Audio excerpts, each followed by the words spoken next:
আমাদের এই জেলাতেও এই লোকগুলো কৃষককে ফসল উৎপাদন করে তার দাম পায় না। আমরা দেখেছি বামফ্রন্ট আমাদের পঞ্চায়েতকে ব্যবহার করে, ফুড কর্পোরেশন ইন্ডিয়াকে ব্যবহার করে, দুধ কর্পোরেশন ইন্ডিয়াকে ব্যবহার করে পাট ধান সংগ্রহ করার ব্যবস্থা করা হতো। এখন নামে ব্যবস্থা আছে এফসিআই কেসিআই এর কথা শোনা যায় না। আমরা পঞ্চায়েত ব্যবস্থাকে ব্যবহার করেছিলাম কৃষকদের জন্য, কিন্তু এখন দাঁড়িয়ে কৃষি পণ্য ধান সরকার যে দাম ঘোষণা করে তার চেয়ে কম দামে গরিবদের কাছে বিক্রি করতে বাধ্য হয়। তৃণমূলের নেতারা একটা দুর্নীতি চক্র করেছে, কৃষকদের কাছ থেকে ফসল কেনা হয় না, ফসল দাঁড়িয়ে চাল করে মালিকদের কাছে, সেখান থেকে সরকার যে চাল সংগ্রহ করে। এখানে যা ফসল উৎপাদন হয় তার জন্য কোনো কোল্ড স্টোরেজ নেই, রক্ষণাবেক্ষণের কোনো সুযোগ নেই, যার ফলে কম দামে বিক্রি করতে বাধ্য হয়। আর নাহলে সেই জঙ্গিপুর নাহলে বহরমপুর তারা গোডাউন পর্যন্ত নেই। তাহলে কৃষকদের জন্য কে লড়াই করবে? এই জন্য তো কৃষকদের সমৃদ্ধ হওয়ার কথা বলা হচ্ছে। কৃষিকাজের জন্য যা লাগে, সার বলুন, বীজ বলুন, পোকামাকড় মারার বীজ বলুন, সেচের বলুন, বিদ্যুতের দাম বলুন, ডিজেল বলুন, এই সবের দাম আকাশ ছোঁয়া হচ্ছে, অথচ কৃষকের ফসলের দাম পাচ্ছে না। গোটা দেশে কৃষক আত্মহত্যা করছে। আমাদের রাজ্যে আগে ভাবা যেত না, কৃষিকাজ আর লাভজনক থাকছে না, কৃষক আর চাষ করতে চাইছে না, তার ঘরের ছেলে মেয়েরা তো কি করবে? বামফ্রন্টের আমলে আমরা ব্যবস্থা করেছিলাম, শিক্ষার প্রসার করেছিলাম, যেখানে দাঁড়িয়ে প্রাইমারি সেকেন্ডারি স্কুল হোক, মাদ্রাসা হোক, সিনিয়র মাদ্রাসা হোক, এখানে দাঁড়িয়ে বিনা পয়সায় পড়াশোনার ব্যবস্থা করা হয়েছিল। বামফ্রন্টের আমলে প্রতিদিন নতুন স্কুল, নতুন বিভাগ করার দাবি উঠত। এখন মোদী সরকার আর মমতা সরকার গোটা দেশে আমাদের রাজ্যে স্কুল মাদ্রাসা তুলে দেওয়ার ব্যবস্থা করেছে। বন্ধ হয়ে যাচ্ছে, শিক্ষক নিয়োগ হচ্ছে না।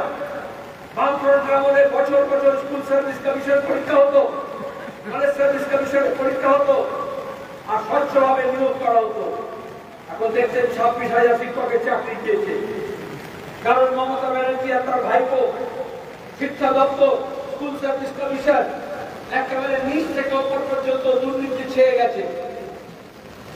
যারা ফর্ম ফিল আপ করেনি, যারা পরীক্ষা দেয়নি, যারা সাদা খাতা জমা দিয়েছে, যারা পাস করেনি, লক্ষ লক্ষ টাকা ঘুষের বিনিময়ে তাদেরকে চাকরি দিয়েছে।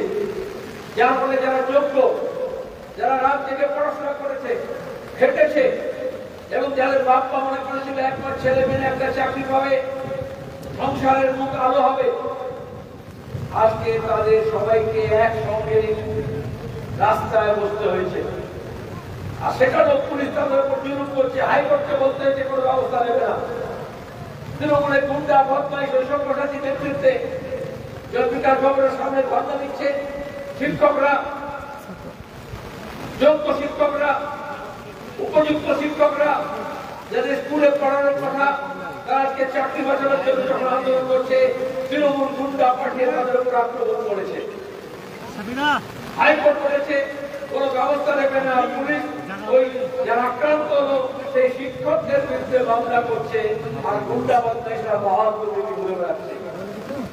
গোটা রাজ্যের বিকাশ ভবন হোক আর ডোমকল হোক দেখবেন, এখানকার পুরসভা দেখবেন, রাজ্যের ব্যবস্থা দেখবেন, পঞ্চায়েত ব্যবস্থা দেখবেন, দুর্নীতিতে ছেয়ে গেছে। তৃণমূলের নেতা এই মুর্শিদাবাদের একেমেলে কি বলছে, তৃণমূল দল করতে এগুলোর জন্য, লুটের জন্য, লুটপাট করার জন্য। ভিডিও দেখেছেন অনেকে, নিজেই স্বীকার করছে, ওই জন্যই তৃণমূলে ভিড়েছিল। লেগে পড়ো, লেগে পড়ো, লুটে খাও। আজকে এই মন্ত্র হচ্ছে। আর এই লুটের বিরুদ্ধে যখন মানুষ এক কাটতে হবে, তখন বিজেপিকে নিয়ে এসে মমতা ব্যানার্জি নিজে বলেছিলেন যে বিজেপিকে নিয়ে আসবো সিপিএম এর বিরুদ্ধে লড়াই করার জন্য, রাজেন্দ্রের বিরুদ্ধে লড়াই করার জন্য। খাল কেটে কুমির এনেছে। আর বিজেপি কি করছে? রাত দিন হিন্দু মুসলমান। এই যে শুভেন্দুর নাম শুনছেন, মুর্শিদাবাদ ভালো জানেন, 2018 পঞ্চায়েত নির্বাচনের সময় এই শুভেন্দু যত গুন্ডামি বদমাইশি করেছিল তৃণমূলের হয়ে, বলেছিল আমার যদি পঞ্চায়েত দখল করো তাহলে কোটি কোটি টাকা দেবো। আর এখন সে বিজেপি ঝান্ডা ধরেছে। মুর্শিদাবাদের আপনার ধুলিয়ানের ঘটনা, শামশেরগঞ্জের ঘটনা জানেন, সুতির ঘটনা জানেন, মালদার ঘটনা জানেন। ওই ঘটনার আগের পরে প্রতিদিন আগেকার তৃণমূল, এখনকার বিজেপি, সে শুভেন্দু আর বিজেপি আরএসএস নেতারা প্রতিদিন উস্কানি দিচ্ছে, হিন্দু মুসলমানের নামে গুজব ছড়াচ্ছে, মিথ্যাচার করছে। সুপ্রিম কোর্ট বলেছে যদি কেউ ঘৃণার ভাষণ দেয়, ভাগাভাগির কথা বলে, তাহলে পুলিশকে তার বিরুদ্ধে ব্যবস্থা নিতে হবে। আমরা দাবি করেছি, কিন্তু মমতা ব্যানার্জির পুলিশ এই যারা গুজব ছড়াচ্ছে, যারা মিথ্যা ভাষণ দিচ্ছে, যারা ঘৃণা ছড়াচ্ছে, তাদের বিরুদ্ধে কোনো ব্যবস্থা নিচ্ছে না। সুপ্রিম কোর্ট সেদিও বলল, এই যে কাশ্মীরে পেহেলগাঁও আক্রমণ, তারপরে ভারত পাকিস্তানের মধ্যে যুদ্ধের আবহাওয়া, আমরা দেখলাম কিভাবে গোটা দেশের মধ্যে মানুষের মনের মধ্যে বীজ ঢোকানোর চেষ্টা করা হলো। আগে যেগুলো গুজব হতো, তারপরে সোশ্যাল মিডিয়া যেরকম ফেক নিউজ হতো, আমরা দেখলাম মেইনলাইন মিডিয়া, খবরের কাগজ, টেলিভিশন চ্যানেল যুদ্ধের নাম করে কিভাবে মিথ্যার পেশাদি করবো, মিথ্যার ব্যবসা করবো, যেন ভিডিও গেম হচ্ছে। আমরা প্রথম থেকে বলেছি, সন্ত্রাসবাদের হামলা হোক, সাম্প্রদায়িকতা হোক, তার বিরুদ্ধে লড়তে হলে মানুষকে একটা করতে হয়। আমাদের দেশের বিদেশ সচিব বললেন, প্রেস কনফারেন্স করে বললেন, পেহেলগাঁওতে পাক মদতপুষ্ট যে সন্ত্রাসবাদীরা এসেছিল, 26 জন মানুষকে খুন করলো, পর্যটকদের, নিরীহ মানুষদেরকে। তার মধ্যে একজন আদিল হোসেন, সেই আদিল হোসেন ঘোড়া চালক, ঘোড়া চালক, সে ঝাঁপিয়ে পড়েছিল মানুষকে বাঁচানোর জন্য। সে কিন্তু হিন্দু মুসলমান দেখেনি, মানুষ দেখে না, কিন্তু যারা সন্ত্রাসী হামলা করলো তারা দেখলো।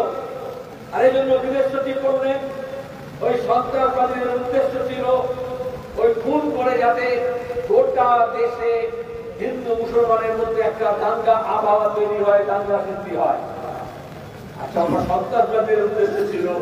আমরা কি দেখলাম টেলিভিশন চ্যানেলে, আমরা দেখলাম বিজেপি নেতাদের ভাষণে, আমরা দেখলাম পাড়ায় মহল্লায়, চায়ের দোকানে, রাস্তায় ঘাটে, ট্রেনে, বাসে, এই একইভাবে ওই সন্ত্রাসবাদীর উদ্দেশ্যকে সফল করার জন্য হিন্দু মুসলমান বলে চর্চা শুরু হলো, ঘৃণা শেখানো হলো, মানুষের মনের মধ্যে বীজ ঢোকানো হলো।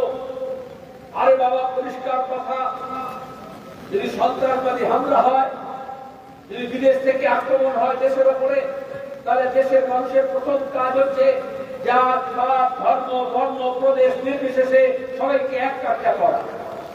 আপনার পরিবার যদি আক্রান্ত হয়, তাহলে যারা পরিবারে ভালো চায় ওটা পরিবারকে এক করবে নাকি পরিবারকে ভাগ করবে? তাহলে মোদী কেমন গোটা দেশের নেতা, যে যখন দেশ আক্রান্ত হলো, সন্ত্রাসবাদী হামলা হলো, তখন তার দল বিজেপি আরএসএস তারা মানুষকে একটা করার বদলে ভাগ করা শুরু করলো। আমরা এই ভাগাভাগি রাজনীতির বিরুদ্ধে। এটাই হচ্ছে বিভাজনের রাজনীতি। তৃণমূল কংগ্রেস আর বিজেপি পশ্চিমবঙ্গে গত কয়েক বছর ধরে এই বিভাজনের রাজনীতি নিয়ে এসছে।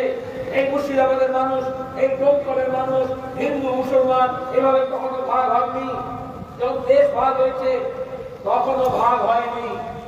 অথচ এখন দেখা যাচ্ছে শুধু সুতিতে নয়, শুধু ধুলিয়ানে নয়, আর এখন তো হাইকোর্ট যে কমিটি করেছিল সেই কমিটি রিপোর্ট দিল। আপনারা জানেন যখন ধুলিয়ানে হলো, খবর পেয়ে আমি নিজে ছুটে গেলাম আমাদের পার্টি নেতাদের নিয়ে। আমি বললাম গেল, সোমনাথ সিনহাও গেল।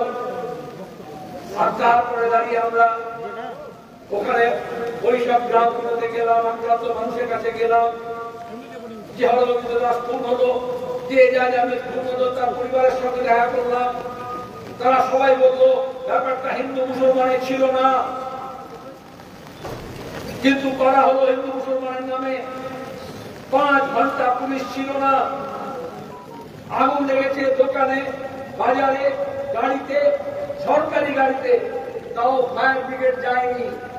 আচ্ছা, ফায়ার ব্রিগেড রাখা হয় কেন? যাতে দাঁড়িয়ে আগুন লাগলে সে যাবে। পুলিশ রাখায় কেন? যে দাঙ্গা হাঙ্গামা খুন খারাপ হয় তাহলে পুলিশ সেখানে যাবে। তাহলে এখন হাইকোর্টের কমিটি বলল, হাইকোর্ট বলছে যে সরকার, মমতার সরকার, তৃণমূল কংগ্রেসের নেতা, তাদের কাউন্সিলর, তাদের এমএলএ, তাদের এমপি তারা যুক্ত ছিল। কেন যুক্ত ছিল? কারণ শিক্ষক নিয়োগের দুর্নীতি নিয়ে হচ্ছে, সরকার অবকাঠামোর দুর্নীতি নিয়ে হচ্ছে। তাহলে সেখানে সব মানুষ যদি এক কাটতে হয় তাহলে তো মমতা ব্যানার্জির ব্যবসা চলবে না। তাহলে কৃষি হাইকোর্ট কলার ধরে মানুষ জিজ্ঞেস করবে, বলো এই বালি পাচারের টাকা, কয়লা পাচারের টাকা, গরু পাচারের টাকা, আমাদের কৃষকের সহায়তা স্কিমের টাকা, বিভিন্ন রকমের যে সমস্ত প্রকল্প আছে তার টাকা কেন বিদেশি ব্যাংকে নিয়ে গিয়ে তোমরা নিজেদের ভাইপো কৃষির নামে জমা করছো? আর রাজ্যের গরিব মানুষ, মেহনতি মানুষ, খেটে খাওয়া মানুষ, তাদের দুরবস্থা হচ্ছে। এই জন্য মহাসুবিধা হয়েছে মমতা ব্যানার্জি। এই জন্য বিজেপিকে নিয়ে এসেছিলেন, বিজেপিকে সঙ্গে নিয়ে ভাগাভাগি রাজনীতি হবে। তাহলে লোকে দোষক যাক, চুরি হচ্ছে হোক, কিন্তু আগে হিন্দু মুসলমানকে দেখবে, মুসলমান হিন্দুকে দেখবে। কিন্তু এ রাজ্যের মানুষ হিন্দু মুসলমানকে দেখতে চায় না, মুসলমান হিন্দুকে দেখতে চাইছে না। তারা নিজের খেয়ে পড়ে বাঁচতে চাইছে, বেকার ছেলে মেয়ে হাতে কাজ চাইছে। এখানেই যাতে কলকারখানা হয়, যাতে সুযোগ কেরালায় গুজরাটে গিয়ে কাজ না করতে হয়, সেখান থেকে দুর্ঘটনা হলে লাশ হয়ে ফিরে আসতে হয়। তার জন্য এখানকার যুবরা তাদের হাতকে ব্যবহার করে এইখানেই কাজ চাইছে।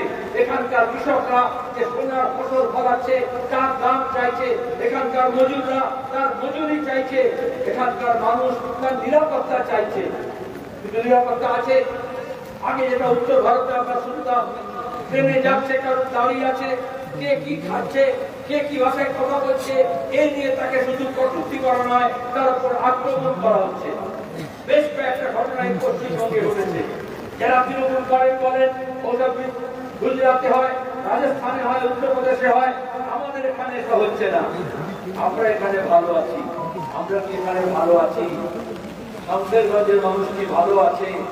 সুতির মানুষ কি ভালো আছে? ওই এজাজকে তো পুলিশ গুলি করে খুন করেছে। আর বিজেপি চারদিকে গোটা দেশে বোঝাবো, দেখো মুসলমানরা হিন্দুদের উপর আক্রমণ করছে। মমতা ব্যানার্জি চুপ থাকলেন, কোনো কথা বললেন না, মিথ্যাচার হলো। আর এই জন্য আমরা বললাম একটা তদন্ত কমিশন হোক, বিচার বিভাগীয় তদন্ত হোক, দুধ কা দুধ পানি কা পানি হবে, সত্য কথা বেরিয়ে আসবে, কে দোষী জানা যাবে, কারা দাঙ্গা করলো জানা যাবে। আর এখন দেখা যাচ্ছে গ্রামের পর গ্রামে কে গুলি চালালো তার হদিস নেই। অসংখ্য মানুষ ইনজিওর হয়েছে, পুলিশ তার খাতায় নাম লেখেনি।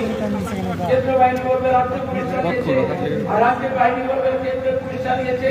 কিন্তু মানুষের তো অসংখ্য প্রাণ গিয়েছে, দোকান লুট হয়েছে, ব্যবসা লুট হয়েছে।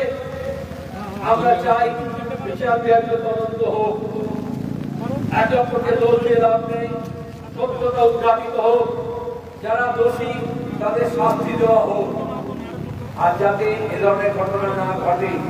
তুলাগড়, মুর্শিদাবাদ থেকে একটা পর একটা দাঙ্গা হয়েছে, কোনো তদন্ত হয়নি, কোনো এফআইআর হয়নি, যার ফলে দাঙ্গাবাজদের আরো বেশি সুবিধা হয়ে গিয়েছে। আমরা সন্ত্রাসী হামলার সময়, পাহেলগাঁও হামলার সময় বলেছিলাম যে সন্ত্রাসীরা এসছে তাদের ধরো, পাকড়াও করো, তাদেরকে শাস্তি দাও, বিচার করো। কিন্তু মোদী সরকার ওই সন্ত্রাসীদের ধরেন। প্রশ্ন করবো না, সীমানায় তো পাহারা আছে, কাশ্মীরে যত নিরাপত্তা বাহিনী আছে, কাশ্মীরের 370 ধারা রদ করে ওখানে কেন্দ্রশাসিত অঞ্চল করা হলো।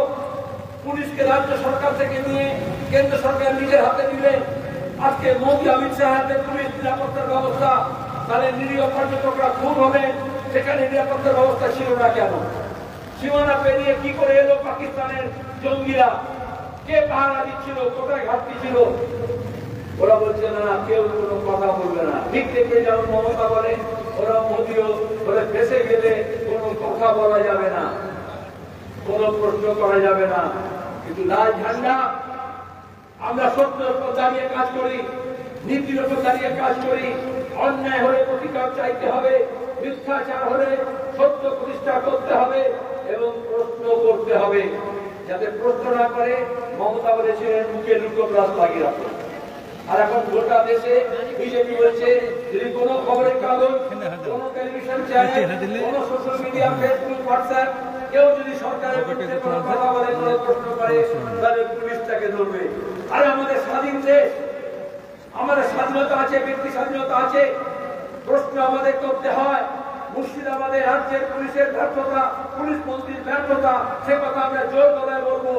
আর কাশ্মীরে মানুষ খুন হয়েছে, নিরীহ মানুষ, সেখানে কেন্দ্রীয় সরকার পর্যাপ্ত ব্যবস্থা করেনি, বরঞ্চ নিরাপত্তা রক্ষীরা ওই সময় ছিল না। এই প্রশ্ন আমাদের করতে হবে আর তার জন্য তদন্ত করতে হবে। কিন্তু তার বদলে কি বলবো? মোদী বললো, দেখো আমি যুদ্ধ করছি। আমরা বললাম, আরে বাবা, সন্ত্রাসবাদের বিরুদ্ধে যুদ্ধ করে সমস্যার সমাধান হয় না। যখন আমেরিকা বলেছিল ওই 9/11-এর পরে, যখন আফগানিস্তানে বোমাবাজি করেছিল, যখন ইরাকে করেছিল, যখন রকেট হামলা করেছিল, গোটা গুড়িয়ে দিয়েছিল ইরাক এবং আফগানিস্তানকে, তখন আমরা বলেছিলাম যুদ্ধ কোনো সমাধান নয়, যুদ্ধ নিজেই একটা সমস্যা। তাহলে আমাদের বিমান বাহিনী গেল, কয়েকটা ওদের ঘাঁটিতে আক্রমণ করলো, কিন্তু সন্ত্রাসবাদ কি শেষ হলো?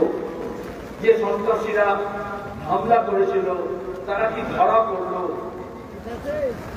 তাদের তো শাস্তি দিতে হবে। তুমি রামের দোস্ত শ্যামের ঘাড়ে চাপালে হবে না। আমরা জানি পাকিস্তান প্রথম থেকে সন্ত্রাসবাদকে মদত দিচ্ছে। আরো সন্ত্রাসবাদ তৈরি হয়েছিল কার জন্য? আফগানিস্তানের কমিউনিস্ট শক্তি, বামপন্থী শক্তি মোকাবিলা করার জন্য আমেরিকার টাকা, ইংল্যান্ডের টাকায় এই মুজাহিদিন, আল কায়দা, তালেবান এগুলো তৈরি করা হলো। গোটা বিশ্বে আমেরিকা যে উদারনৈতিক মনোভাব আছে তাকে ভেঙে ফেলার জন্য, অযোগ্য মনোভাব আছে তাকে ভেঙে ফেলার জন্য এরকম শক্তিকে মদত দেয়। আজকে তার তাজা উদাহরণ হচ্ছে সিরিয়া, যাকে কদিন আগে বলেছিল টেররিস্ট, এখন ট্রাম্প তার সঙ্গে বন্ধুত্ব করছে। আজকে মোদী তালেবানদের সঙ্গে কথা বলছে, জেসেলকে নিয়ে কথা বলছে, অথচ প্রাণ যাচ্ছে সাধারণ মানুষের। পাকিস্তান যখন গোলাগুলি করলো কামানের ওদিক থেকে, জম্মুতে, কাশ্মীরে, পাঞ্জাবে, সীমানায় যে কৃষক ছিল তার পরিবার মারা গেল। 14 বছরের যমজ ভাই বোন তারা মারা গেল। আর আমাদের মিডিয়া এত অপরাধ, জম্মুতে একজন মুফতি মৌলানা পাকিস্তানের গোলায় আমাদের নাগরিক মারা গেলেন, যেহেতু দাঁড়িয়ে দেখেছে, যেহেতু মৌলানা শুনেছে, মুফতি শুনেছে, অমনি খবরে কাগজ, টেলিভিশন বলে দিল একজন 5 টেররিস্ট মারা গেল জম্মুতে। এটা কি বলে প্রোফাইলিং? তাহলে শুধু ধর্ম দেখে, শুধু দাড়ি টুপি লুঙ্গি দেখে হবে? আজকে সেই রাজনীতি হচ্ছে। আমাদের পরিযায়ী শ্রমিক গুজরাটে, তাদের উপর হামলা হচ্ছে। কেউ যদি বাংলায় কথা বলে, কেউ যদি নামাজ পড়ে, কারণ নাম যদি মুসলমান থাকে, তাহলে তাকে নানান রকমের দোষ দিয়ে মিথ্যা মামলায় জড়ানো হচ্ছে। আর আগে বলা হতো কখনো বাংলাদেশি, এখন বলা হচ্ছে রোহিঙ্গা, আর তাকে বলছে দেশ ছাড়া করতে হবে। একটা কথা বলছে তৃণমূলের এমপিরা, একটা কথা বলছে তৃণমূলের সরকার। বাম সরকার আমলে যখন মহারাষ্ট্র হোক, গুজরাটে হোক, দিল্লিতে হোক, আমাদের রাজ্যের কোন পরিযায়ী মানুষের উপরে যখন কোন আক্রমণ হয়েছে, আমাদের সংসদ প্রতিনিধি দল গিয়েছে সেখানে। আজকে দাঁড়িয়ে ওরা কোনো কথা বলছে না। তাহলে বুঝতে হবে না কে বন্ধু কে শত্রু। আমরা আবার বলছি, তখনও বলেছি, এখনো বলছি, गोली से नहीं, गोली से हल करना पड़ेगा। বাংলাদেশের সঙ্গে হোক, চীনের সঙ্গে হোক, পাকিস্তানের সঙ্গে হোক, আমাদের প্রতিবেশী দেশগুলোর সঙ্গে ভালো সম্পর্ক করতে হবে। গোটা দুনিয়ার প্রতিবেশী দেশগুলো মিলিয়ে তারা আঞ্চলিকভাবে শক্তিশালী তৈরি হওয়ার চেষ্টা করছে। আজকে ভারতের কোনো বন্ধু নেই, আঞ্চলিক কোনো বন্ধু নেই। কেন শত্রু হলো? তারা আমাদের বিদেশ মন্ত্রী, আমাদের বিদেশ নীতি আজকে কোন অবস্থায় আছে? আমাদের স্বাধীন দেশ, সার্বভৌম দেশ, আমাদের সিদ্ধান্ত কে নেবে? আমরা যখন বললাম শান্তি চাই, অনেক দালালরা প্রাণ দিতে আরম্ভ করবে, এরা শান্তি চায়। আমরা বললাম যুদ্ধ নয়, বললে দেখো এরা যুদ্ধ চায় না, এরা দেশদ্রোহী। আর যে মার্কিন মুলুক থেকে ট্রাম্প বাবাজি বললেন এখন যুদ্ধ নয়, যুদ্ধ বিরতি হবে, তখন মোদী বলো আর শাহবাজ শরীফ বলো, দুজনে নিজের লেজ গুটিয়ে নিয়ে বললো আমরা শান্তি করছি। তাহলে স্বাধীনতা কোথায় গেল? আমাদের ভগৎ সিং, আশফাকুল্লাহ, চন্দ্রশেখর আজাদ, ক্ষুদিরাম যখন লড়েছিলেন দেশের স্বাধীনতার জন্য, তাদের একটাই মন্ত্র ছিল, আমাদের সিদ্ধান্ত আমরা করব, লন্ডন থেকে কোনো সিদ্ধান্ত হবে না। পরাধীন মানে লন্ডন থেকে সিদ্ধান্ত হতো। আজকে মোদী সরকারের আমলে সিদ্ধান্ত ওয়াশিংটন থেকে হবে, আমাদের এখান থেকে হবে না। আর ওয়াশিংটন মানে কি? আমাদের ব্যবসা বাণিজ্য বন্ধ করার চেষ্টা করছে।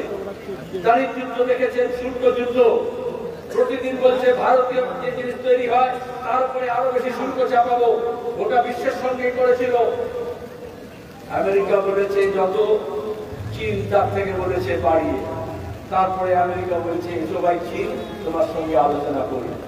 আর ভারত, যখন ভারতের লোকজন ওখানে নিজেরা কাজ করে, তাদেরকে যখন চীন দিয়ে বেঁধে হাত ধরা পরিয়ে পায়ে বেরি পরিয়ে যখন প্লেন করে পাঠালো, কোন বিজেপি, কোন জাতীয়তাবাদী, কোন ভারত মাতাকে জয় বললে না, কারণ সাহস এটা বলা যেটা আমার ভারতবাসীকে এটা অপমান করা হলো, দেশকে অপমান করা হলো। এটাই হচ্ছে গোলামী মানসিকতা। এই জন্য আজকে সাম্প্রদায়িকতার বিরুদ্ধে লড়তে হবে, সন্ত্রাসবাদের বিরুদ্ধে লড়তে হবে, আর তার জন্য গোটা দেশের মানুষকে এক করতে হবে। আর সাম্রাজ্যবাদ যে মদত দিচ্ছে তার বিরুদ্ধে বলতে হবে। নিজের স্বাধীনতা, নিজের গণতন্ত্র তাকে রক্ষা করতে হবে। আর তার নাহলে বাংলাদেশে দেখেছেন কি হয়েছে, ওখানকার গণতন্ত্র শেষ হয়েছে, ওখানকার স্বাধীনতা শেষ হয়েছে, বিদেশি শক্তি এসে এখন ভাতকরি করছে, আর বাংলাদেশে শান্তি আছে? তাহলে আমরা চাই ধর্মনিরপেক্ষ গণতন্ত্র, গণপ্রজাতন্ত্রী বাংলাদেশ। কিন্তু তার জন্য বাংলাদেশের মানুষকে সিদ্ধান্ত নিতে হবে, অন্য কোনো দেশ নয়। এখন ওখানে কি হচ্ছে? যখন নির্বাচিত সরকার নেই, গণতন্ত্র নেই, তখন বলছে ওখানে সংখ্যালঘুর উপর জুলুম হচ্ছে, হিন্দুদের উপর জুলুম হচ্ছে, মন্দিরের উপর জুলুম হচ্ছে। আমরা এই জন্যই বলি ধর্মনিরপেক্ষতা থাকা দরকার। ধর্ম যার যার নিজের, কেউ ধর্ম করে চাপাতে পারে না। মন্দির আর মসজিদের নামে আক্রমণ করা যাবে না। মন্দির ভাঙাও খারাপ, মসজিদ ভাঙাও খারাপ। সংখ্যালঘুর উপর আক্রমণ বাংলাদেশে করলেও খারাপ, উত্তরপ্রদেশে করলেও খারাপ, গুজরাটে করলেও খারাপ। নিজের বেলায় আনো খাই আর পরের বেলায় আল্লাহ দোহাই বলতে তো হবে না। নীতিগত ভাবে ধর্মনিরপেক্ষ হতে হলে শান্তির জন্য বলতে হবে, কোন ধর্মের নামে কেউ কারোর উপর জুলুম করতে পারবে না, পৃথিবীর কোথাও করতে পারবে না। তাহলে তোমার সন্ত্রাস খারাপ, আমার সন্ত্রাস ভালো, তা হতে পারে না। সন্ত্রাস সে আমার গ্রামে হোক, সন্ত্রাস আমার দেশে হোক, সন্ত্রাস পৃথিবীর যে কোনো জায়গায় হোক, তার বিরুদ্ধে মুখ তুলতে হবে। না ওরা একটা ভয় রাজত্ব তৈরি করে দেয়, আর ভয় দেখে লুট করতে চায়। গোটা বিশ্বকে ট্রাম্প আমেরিকা লুট করতে চাইছে, গোটা দেশকে আদানি আম্বানি লুট করতে চাইছে। আবার পাকিস্তানে এরকম লুটেরা আছে, তারা পাকিস্তানকে লুট করতে চাইছে। কিন্তু এই লুটেরা তারা এক কাজটা, লুটেরা এক কাজটা।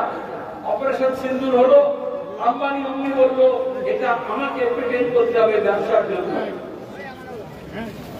দেখেন ট্রাম্প এলো, সৌদি আরবিয়া, দোহা, ইউএইতে এসে বললো আমার ব্যবসা বাড়াতে হবে। আর পাকিস্তান ভারতকে কি বললো? বলো তোমরা কেন গন্ডগোল করছো, মারামারি করছো, আমার সঙ্গে এসো, আমি ব্যবসা দেবো। অমনি ভারত পাকিস্তান বললো ঠিক আছে ভাই, চীন থেকে লাখ লাখ করে রোলা করতে আরম্ভ করলো। ব্যবসাটা কার? যে আমার সবজি বিক্রি করে, যে চাষ করে, যে ছোট দোকানদার, ছোট ব্যবসায়ী। ব্যবসা তো দেবে আদানিকে, আম্বানিকে। তাহলে দেশের নীতি ঠিক হবে আদানি আম্বানির ব্যবসার সাথে। এইটার বিরুদ্ধে লড়াই লড়তে হবে। সেই লড়াই আমরা লড়ছি, কৃষক সভা সেই লড়াই লড়ছে। খেটে খাওয়া মানুষ, মেহনতি মানুষ, চাষাভুষো মানুষ, তাকে হিন্দু মুসলমানের নামে ঝগড়া করতে হবে না। তাকে জমির জন্য লড়াই করতে হবে, সেচের জন্য লড়াই করতে হবে, বিদ্যুতের জন্য লড়াই করতে হবে, স্মার্ট মিটারের বিরুদ্ধে লড়াই করতে হবে, নিজের মজুরির জন্য লড়াই করতে হবে, নিজের ফসলের দামের জন্য লড়াই করতে হবে, নিজের সারের যে কালোবাজারি হচ্ছে, যে ফাটকা হচ্ছে, তার বিরুদ্ধে বলতে হবে। আর এইটা যখন আপনি বলবেন, তখন হিন্দুর বিরুদ্ধে মুসলমান, মুসলমানের বিরুদ্ধে হিন্দু হবে না। আদানি খুব ভালো হিন্দু বলে, গুজরাটি হিন্দু বলে সে হিন্দু চাষিদের কোনো রেয়াজ করবে না। সেখানে লুট কিন্তু চলবে। পাকিস্তানের শাসক, পাকিস্তানের যে বেকার ছেলে মেয়ে আছে, তাদের সঙ্গে ইনসাফ করছে না। সুতরাং লড়াইটা তার নিজের দেশের শাসকের বিরুদ্ধে যে শোষিত হচ্ছে তার লড়াই। অনেকক্ষণ ধরে বললাম, বৃষ্টি প্রচন্ড করছিল, মাঠে কাজ আপনারা আসতে পারছেন না, তার মধ্যে আপনি শুনলেন আর অনেক কথা বললাম। হ্যাঁ, এখানে দাঁড়িয়ে আর একটা কথা বলতেই হবে, দুটো কথা বলতে। এক, কি শুনবে তো নাকি ঠান্ডা লেগে যাবে? অনেকে বললো এই মুর্শিদাবাদের দাঙ্গা কেন হলো? আমরা বললাম দাঙ্গা না, পরিকল্পিত হিংসা বিজেপি আর তৃণমূলে। হিন্দু মুসলমান দাঙ্গা না, পরিকল্পিত হিংসা বিজেপি আর তৃণমূলে। কিন্তু ওয়াকফ নিয়ে বিক্ষোভ হচ্ছিল, সেই ওয়াকফের বিক্ষোভের মধ্যে উস্কানি। আবার পুলিশ বিজেপিকে বললো পাল্টা মিছিল করো, মমতার পুলিশ বিজেপিকে বললো পাল্টা মিছিল করো গন্ডগোলের সময়, আর তারপরে দাঙ্গা হাঙ্গামা ছড়িয়ে গেল। আর মমতা এসে কি বললেন? আপনাদের মুর্শিদাবাদে কি বললেন? ওয়াকফ নিয়ে এখানে কেউ কোনো কথা বলবে না। আমি এখানকার তৃণমূলী নেতাদের জিজ্ঞেস করি, এখানে গণতন্ত্র নেই? যখন সিএনআরসি নিয়ে প্রশ্ন হয়েছিল, মমতা ব্যানার্জি এটাই বলেছিলেন এখানে কিছু করবে না, দিল্লিতে গিয়ে মিছিল করো। এখন ওয়াকফ দিয়ে বলছে এখানে কিছু করতে পারবে না, দিল্লিতে গিয়ে করো।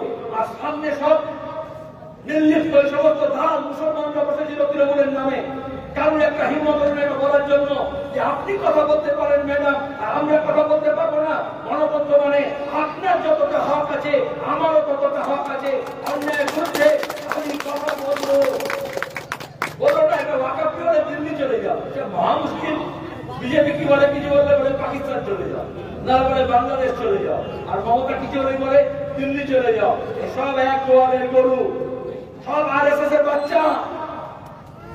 তারা চায় না আমাদের অধিকার, অন্যায় করছে, গোটা দেশের ওয়াকফ সম্পত্তিকে দখল দিতে চাইছে, সেই নামে আইন করলো। মমতা কি বলছেন? আমি করব। কি করবে? তৃণমূলের এমপিরা পার্লামেন্টে দাঁড়িয়ে বিরোধিতা করলো, সুর করে সব বাইরে বেরিয়ে গেল। আজ পর্যন্ত মমতা ব্যানার্জি তৃণমূলের যে এমপিরা ওয়াকফ আইনের বিরুদ্ধে ভোট দিল না, তার বিরুদ্ধে ব্যবস্থা দিলেন? বললেন যে তুমি অন্যায় করেছ? বলেননি। এই জন্য আমি মুসলমান ভাইদের বলবো, আপনাদের সব দায় দায়িত্ব মমতার উপর ছেড়ে দিতে হবে না। সে কার হয়ে দালালি করছে কেউ জানে না। এখন আস্তে আস্তে বোঝা যাচ্ছে যে আরএসএস এর কালীঘাটে কিরকম বিজেপির বাচ্চা বেরোচ্ছে। যেমন একটা বাচ্চা শুভেন্দুকে দেখতে পাচ্ছে, আর একটা বাচ্চা অভিষেক হচ্ছে, আস্তে আস্তে বড় হচ্ছে, তাগত হচ্ছে। আপনারা খুব দুধ ঘি মালাই মাখন দিয়ে বড় করছেন, কিন্তু কাল কেউ কে পুষছেন। কথাবার্তার মধ্যে বোঝা যায়। বিজয়ী বলল আমি রাম মন্দির করবো, মমতা কি বললেন? জয়িতা করলেন, বললেন আমি জগন্নাথ মন্দির করবো। সরকারের টাকা দিয়ে এই ওয়াকফ নিয়ে বলছিলাম, আসলে কি আইনটা? ইসলাম ধর্ম অনুযায়ী ওয়াকফের ব্যবস্থা, মানুষ নিজের জমি জায়গা সেই ধর্মের নামে স্কুলের জন্য, মাদ্রাসার জন্য, মসজিদের জন্য ওয়াকফ করতে পারে। বিধবার জন্য, অনাথের জন্য, এতিমের জন্য সে লিখে দেবে ওয়াকিফ নামা। কিন্তু মোদী মনে করছে এত সম্পত্তি দখল নিতে হবে। আচ্ছা, মহা মুশকিল। সরকারের কাজ কি? প্লেন চালানো, ট্রেন চালানো। একটা ঠিক মতো ট্রেন চালাতে পারে না, এয়ারপোর্ট চালানো, কলকারখানা করা, হাসপাতাল করা, বিশ্ববিদ্যালয় করা, রাস্তাঘাট করা, ব্রিজ করা, বাঁধ নির্মাণ করা, নদী ভাঙন রোধ করা, নদীর নাব্যতা বৃদ্ধি করা। সরকার ওসব কাজ না করে বলছে আমি জগন্নাথ মন্দির করবো, আমি রাম মন্দির করবো, আমি ওয়াকফ চালাবো। আমি মোদীকে বলি ভাই তোকে ওয়াকফ চালাতে হবে না, তুই ট্রেনটাকে ভালো করে চালা, রেলটাকে ভালো করে চালা, ঠিক মতো ঠিক সময় চালা, লোকে যাতে ঠিক জায়গায় রিজার্ভেশন পায়। আর মমতাকে বলবো তুমি একটা বাস চালাতে পারছো না, বাস দিচ্ছ লোককে, আর ওদিকে বলছো দীঘায় আমি জগন্নাথের মন্দির করে দিচ্ছি। আর এটা তোমার কাজ নয়। ওটা পুরীতে জগন্নাথ মন্দির আছে, দরকার লোকে নিজের নিজের বাড়িতে ছোট ছোট যারা পূজা করে, যারা নিজের একটা দেউল তৈরি করে নেয়, পাড়ায় পাড়ায় মন্দির হয়, কোনো অসুবিধা নেই। গির্জা, মন্দির, গুরুদ্বারা, মসজিদ, বাজার প্রচার নিজের আছে, এটা সরকারের কাজ নয়। সরকারের যে কাজ, সরকার সে কাজ করছে না, যদি করছে সেখানে দুর্নীতি। দুর্নীতি ছেয়ে গেছে। শুধু নিয়োগে দুর্নীতি না, শুধু স্কুলের নিয়োগে দুর্নীতি না, পুলিশের নিয়োগে, ফায়ার ব্রিগেডে, সেচ দপ্তরে, বন দপ্তরে, পুর দপ্তরে হেন কাজ তৃণমূল করেনি যেখানে দুর্নীতি নেই। আজকে কোন নিয়োগ হচ্ছে না। আর আপনার এখানে ডোমকল পুরসভায় দুর্নীতির পাহাড় জমেছে। আর এখন তামাশা করে তৃণমূলের এই গোষ্ঠী আর ওই গোষ্ঠী নিজের মধ্যে ডাব্লিউডাব্লিউ কুস্তি করছে। কিন্তু যখন ভোট হবে তখন বলবে এই দুর্নীতিবাদদের, যারা একটু টাকা খরচ করছে, যারা গরু পাচার করছে, যারা ফেন্সিলিন পাচার করছে, যারা দুর্নীতিরত টাকা নিয়ে খাওয়ান দাওয়ান করছে, তার পেছনে গিয়ে লাইন লাগাও। এই দুর্নীতির আঁকড়াকে শেষ করার জন্য। কারণ দুর্নীতির উপরে হলো আসলে সাধারণ মানুষের জীবন দুর্বিষহ হয়। আপনার হাসপাতালে চিকিৎসা পান না, আপনার ছেলেমেয়েরা স্কুলে পড়াশোনা করতে পারছে না, আপনি পুরো পরিষেবা পাচ্ছেন না, আপনার ড্রেনেজের ব্যবস্থা ঠিক মতো নেই, আপনার পানি জলের ব্যবস্থা ঠিক মতো নেই, আপনার জঞ্জাল ঠিক মতো পরিষ্কার হয় না। অথচ আপনাদের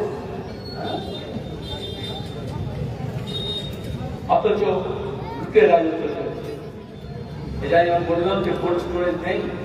এখন আনিসুর আমার সঙ্গে অসুস্থ, একটু আজকে সুস্থ আছে, অনেক উৎসাহ নিয়ে এখানে বৃষ্টিপুরের মঞ্চে উঠতে পারলো না, অসুবিধে আছে, পার্টি অফিসে বসে আছে। এই ডোমকলে যা দেখছে, যা কিছু গড়ে উঠেছে সরকারি প্রতিষ্ঠান, সেগুলো বামফ্রন্টের আমলে যখন আনিসুর রহমান ছিল মন্ত্রী,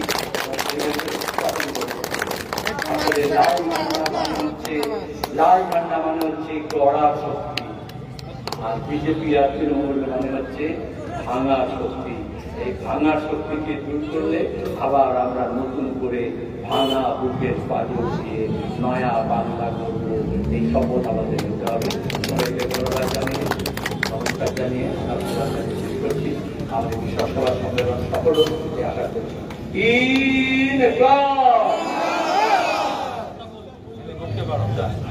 একটু ধৈর্য থাকো, আনিসের বিষয় ভেবেছে আসছি আপনাদের সামনে।